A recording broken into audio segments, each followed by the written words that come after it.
Hello friends, स्वागत है आप सभी का एक बार फिर आपके यूट्यूब चैनल में जीडीएस क्लासेज में। तो आज हम समसामयिक भारतीय शिक्षा के एक और इम्पोर्टेंट क्वेश्चन को यहाँ आपके साथ शेयर करेंगे। तो वीडियो को पूरा देखिएगा, पसंद आएगी वीडियो तो वीडियो को लाइक शेयर और चैनल पे नए हैं तो प्लीज़ चैनल को सब्सक्राइब भी जरूर कर लीजिएगा। तो चलिए शुरू करते हैं अपनी ये वीडियो। लेकिन अगर आपको इसका PDF भी चाहिए तो लिंक मैं डिस्क्रिप्शन बॉक्स में दे दूँगी, जहाँ पर आप छोटा सा मार्जिन पे करके चाहे तो इसकी PDF भी डाउनलोड कर सकते हैं। बाकी यूट्यूब पर तो फ्री है ही।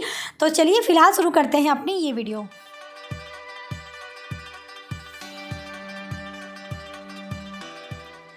तो जो सबसे पहले आज प्रश्न है मैं वो बता देती हूँ। तो आज के प्रश्न में हम देखेंगे नवोदय विद्यालय क्या है, इसकी विशेषताओं का उल्लेख कीजिए। इस प्रश्न को इस तरह भी पूछ सकता है कि नवोदय विद्यालय की प्रमुख विशेषताएं क्या हैं, वर्णन करें। यानी ओवरऑल नवोदय विद्यालय क्या है और उसकी विशेषता क्या है, मेनली हमें यही बताना है। तो चलिए सबसे पहले हम नवोदय विद्यालय के बारे में जानेंगे कि नवोदय विद्यालय आखिर है क्या, कब शुरू हुआ, क्यों शुरू हुआ, ये सारी चीज़ें। फिर हम उसके विशेषताओं पे चलेंगे। तो यहाँ मैं बता दूं कि आपके जो सिलेबस है उसमें आपको नवोदय विद्यालय, केंद्रीय विद्यालय और NIOS इसके बारे में पढ़ना है। तो फिलहाल मैं नवोदय विद्यालय क्या है और उसकी विशेषता क्या है इस पर ही इस वीडियो में डिस्कस करूँगी। बाकी इसके उद्देश्य वगैरह, गुण वगैरह, दोष वगैरह हम अगले वीडियो में देखेंगे। तो यहाँ पे हेडिंग डालेंगे नवोदय विद्यालय। तो पहले मैं कुछ लाइनें पढ़ूँगी, उसके बाद मैं उसको एक्सप्लेन करूँगी। लेकिन इतना गारंटी है कि अगर आप ये वीडियो एक बार अच्छे से, जो भी चीज़ें मैं बता रही हूँ, अगर आप एक बार अच्छे से सुन लेंगे तो आपको रटने की ज़रूरत तो बिल्कुल नहीं पड़ेगी, आप समझ जाएंगे। और उसके अकॉर्डिंग अगर क्वेश्चन को घुमा के भी पूछता है तो आप कर लेंगे। तो लिखेंगे इसमें, जवाहर नवोदय विद्यालय अथवा नवोदय विद्यालय भारत सरकार के मानव संसाधन विकास मंत्रालय द्वारा चलाई जाने वाली पूरी तरह से आवासीय सह शिक्षा केंद्रीय माध्यमिक शिक्षा बोर्ड नई दिल्ली संबद्ध शिक्षण परियोजना है। ठीक है, यानी ये मतलब एक शिक्षण की परियोजना है जिसको कि चलाया गया था भारत सरकार के द्वारा और भारत सरकार के मानव संसाधन विकास मंत्रालय द्वारा जो है इसको चलाया गया था। और ये पूरी तरह से क्या है, आवासीय है, सह शिक्षा है, मतलब लड़के लड़कियों दोनों को साथ में शिक्षा की सुविधा है।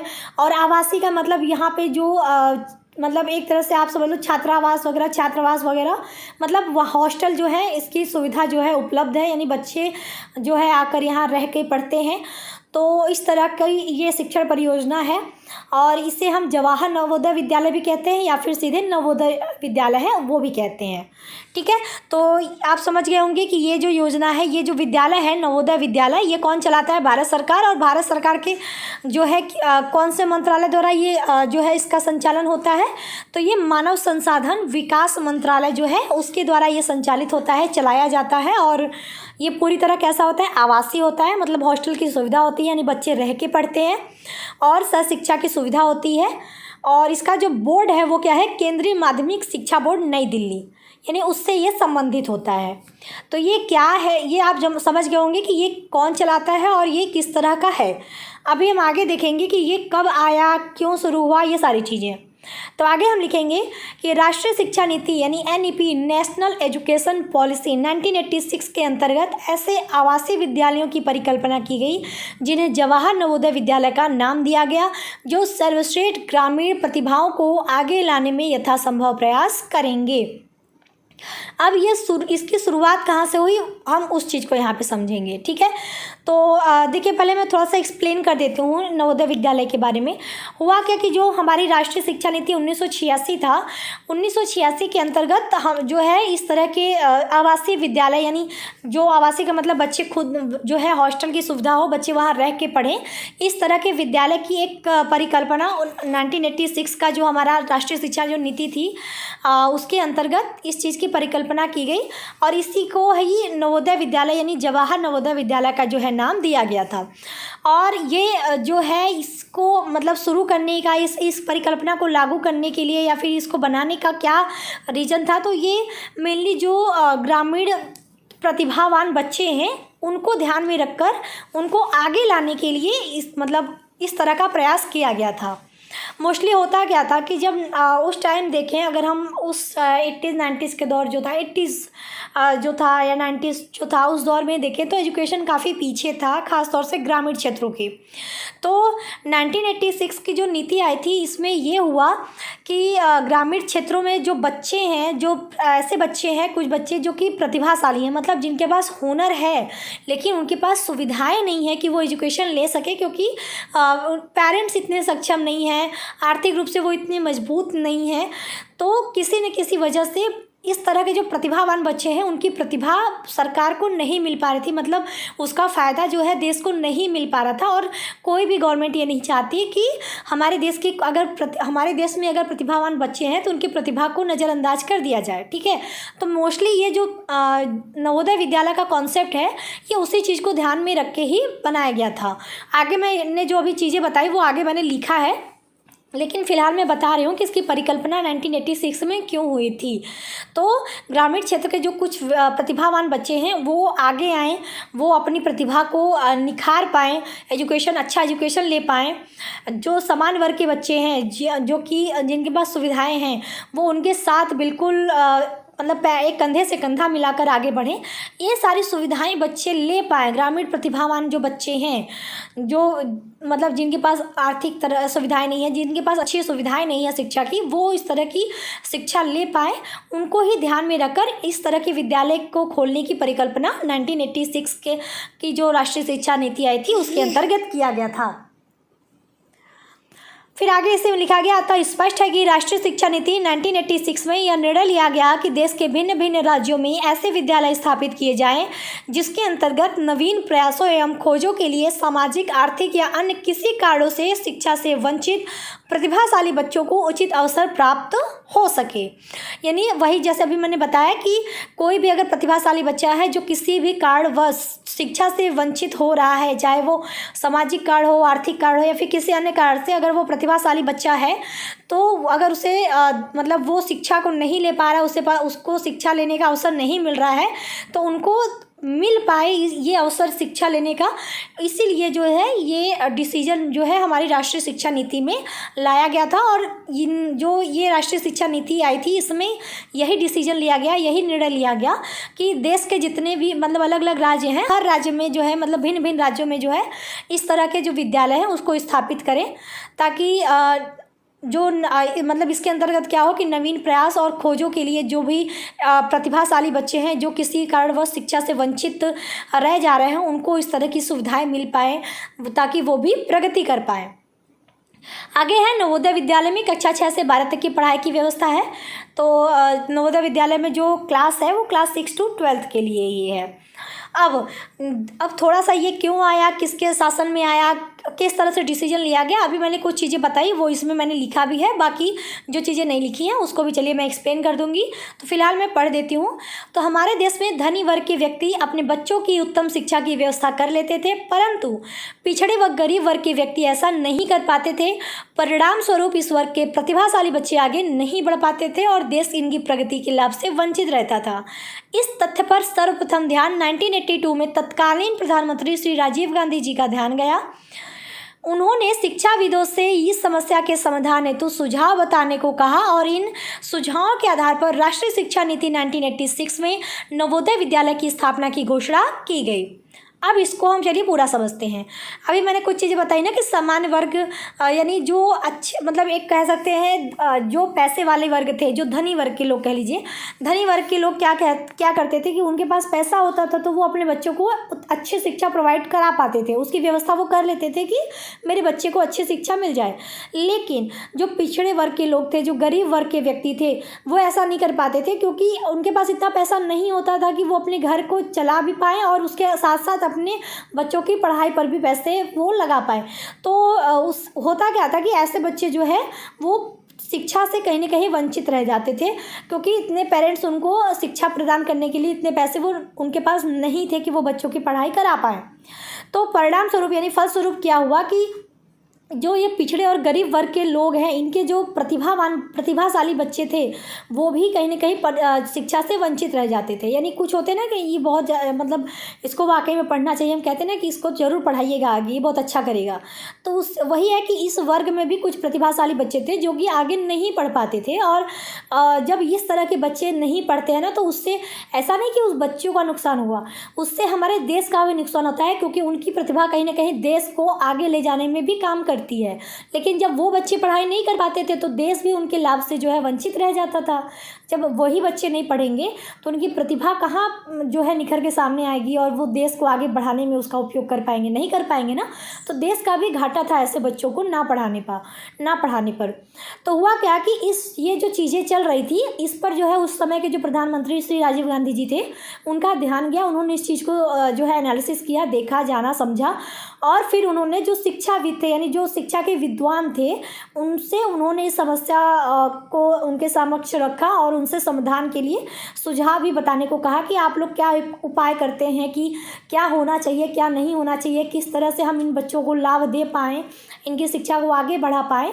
तो इसके लिए उन्होंने सुझाव देने को कहा उनसे और उन्होंने भी अपने अपने सुझाव दिए और उन्हीं सुझावों के आधार पर जब हमारी नई शिक्षा नीति 1986 वाली आई तो 1986 में नवोदय विद्यालय की स्थापना की घोषणा की गई कि हम अब हर जो भिन्न भिन्न राज्य है उसमें हम नवोदय विद्यालय की स्थापना करेंगे ताकि कोई भी ऐसा बच्चा जो किसी भी कारणवश, अगर वो प्रतिभाशाली बच्चा किसी भी कारणवश से पढ़ाई से वंचित हो रहा है तो वो ऐसा ना हो, उसको पढ़ाई अच्छी पढ़ाई भी मिले ताकि वो अपने फ्यूचर में आगे करे और देश को भी उसके प्रतिभा से लाभ हो।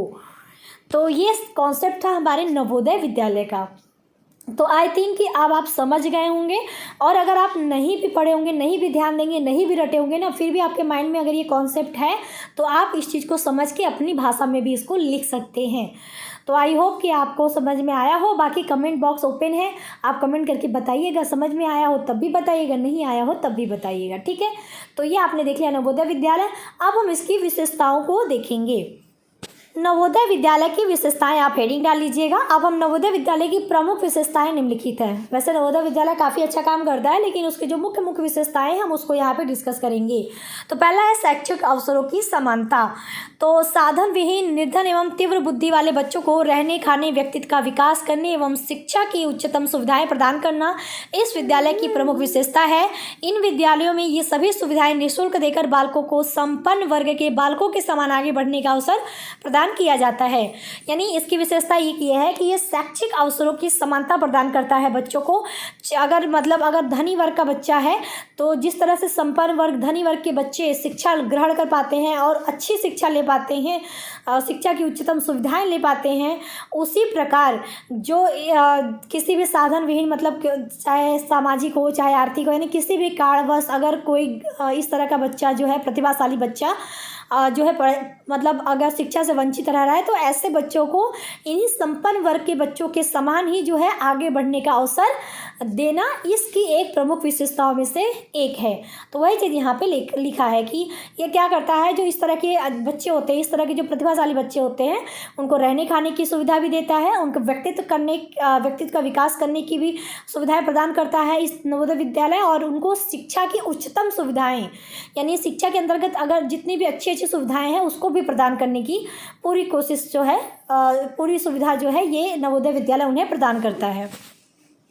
और सबसे अच्छी बात कि ये जो सुविधाएं विद्यालय देता है वो सभी सुविधाएं निःशुल्क बच्चों को देता है ताकि उनके ऊपर किसी तरह का बर्डन न पड़े और वो अपनी पढ़ाई को जो है कंटिन्यू बनाए रखें, प्रगति करे, तरक्की करे, ठीक है।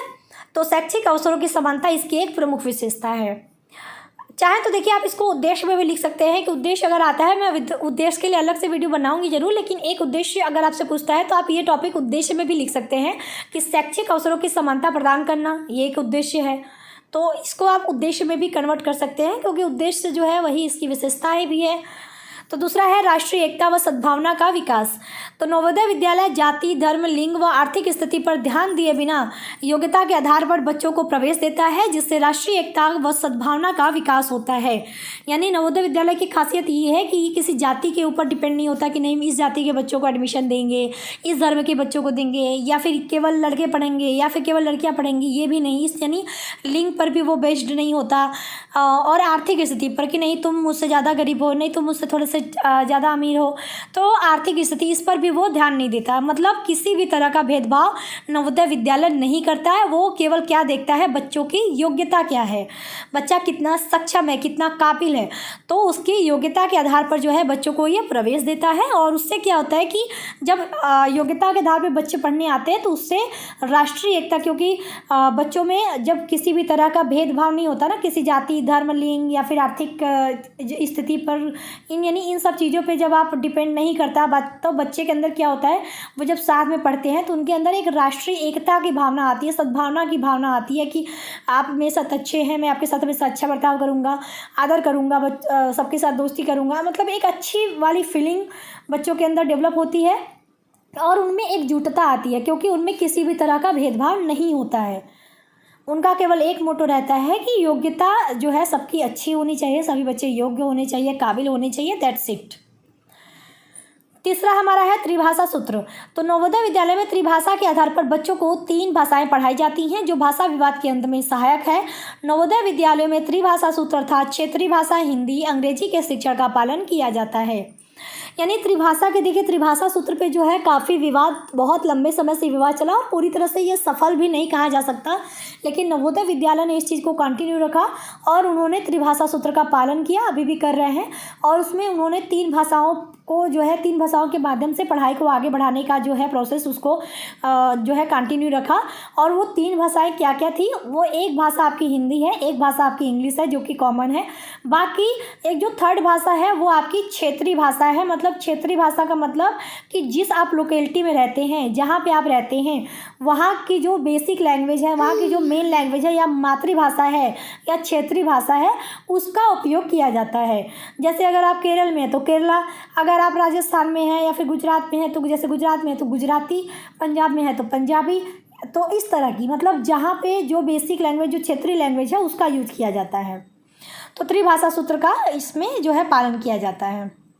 इससे एक अच्छी चीज़ ये होती है कि जो भाषा विवाद होता है उससे भी उसमें भी काफ़ी, मतलब हमको जो विवाद है, भाषा का जो विवाद है, उसमें हमको काफ़ी कम चीज़ें, मतलब कह सकते हैं कि वो ना के बराबर होती है। क्योंकि जब सभी चीज़ें आपको हिंदी इंग्लिश तो फॉलो अप कर ही रहे हैं, आपकी क्षेत्रीय भाषा का यूज हो ही रहा है, तो भाषा विवाद जो है उसको ख़त्म करने में भी ये काफ़ी मदद कर सकता है त्रिभाषा सूत्र। तो इसीलिए नवोदय विद्यालय की एक ये भी विशेषता है कि ये त्रिभाषा सूत्र को आगे लेके चलता है। चौथा है शिक्षा में नवाचार को प्रोत्साहन। तो नवोदय विद्यालय में नवीन शिक्षण विधियों, नवीन शिक्षण तकनीक व पाठ्यक्रम में नवीन विषयों का समावेशन होता है, जिससे शिक्षा में नवाचार को प्रोत्साहन मिलता है। तो यानी इसकी एक विशेषता ये है कि ये हमेशा जो शिक्षा में नई नई चीज़ें आ रही हैं, नवाचार आ रहा है, और वो नई चीज़ें, जैसे शिक्षण विधि में कोई नई चीज़ आ गई या तकनीक में अगर कोई नई चीज़ आ गई, शिक्षण जो तकनीक हम यूज करते हैं, पाठ्यक्रम में अगर कोई नया हमें विषय लाना है या नई चीज़ें पाठ्यक्रम में ऐड करनी है, तो वो भी उसमें, मतलब हम हमेशा उसका समावेश करते हैं, यानी नई नई चीज़ों को हम आगे इंक्लूड करते जाते हैं। एग्जाम्पल के तौर पे जैसे NEP आई तो जो है, या फिर आप कह लो कि हमारा जो करिकुलम आया था कि कैसा होना चाहिए, या जो भी राष्ट्रीय शिक्षा नीति हमारी NEP मतलब 2020 की जो नई शिक्षा नीति आई थी, तो सब कुछ जो है नया नया चेंज देखेंगे तो आप उसमें हो रहा है। जैसे बच्चों को प्ले वे मेथड है, मातृभाषा का प्रयोग है, बहुत सारी चीज़ें हैं। बच्चों को जैसे अब करके सीखने पर जोर देने की बात है, तो हमेशा जो नई नई चीज़ें हैं उसको ऐड करते हुए जो है नवोदय विद्यालय चलता है।